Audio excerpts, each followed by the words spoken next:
Опозицијата бара обвинителството да покрене постапка по допрен глас за подкупот на пратеници, но и за заканите, притисоците и уцените кои биле упатени до народните избраници.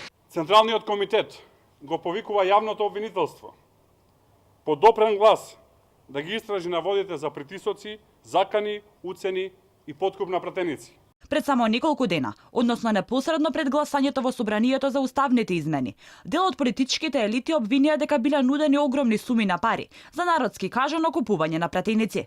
Лидерот на Демократската партија на Србите Иван Стоилковиќ на социјалните мрежи истакна дека собранието е како сточен пазар, а пак генералниот секретар на ВМРО ДПМН обвини дека им биле нудени по 2 милиони евра на пратениците за да бидат дел од двотретинското мнозинство.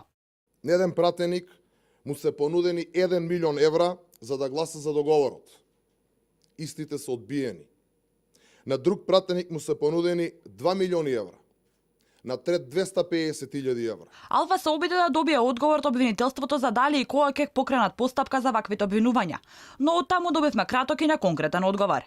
Јавното обвинителство на Република Македонија ги следи сите информации и ќе постапува доколку бидат утврдени елементи на сторено кривично дело. Истовремено, согласно кривичниот законник, примањето и давањето на подкуп се кривични дела и обвинителството ги охрабрува граѓаните доколку имаат докази ваквите случаи да ги пријават. Од МВР вело дека засега рацете им се врзани, бидејќи до министерството не стигнало барање од обвинителството да покренат истрага. За обвинувањата за подкуп и закани на пратеници во петокот се огласија од СДСМ. Пратеникот Костадин Костадинов ги негираше ваквите наоди. Веднаш по него и премиерот Заев најави тужби за обвинувањата на опозицијата дека бил нуден подкуп. Темата за нудење пари на пратеници стана актуелна непосредно пред гласањето во собранието, каде власта мака мачеше да обезбеди 80 пратеници за да го протурка преспанскиот договор и уставните измени.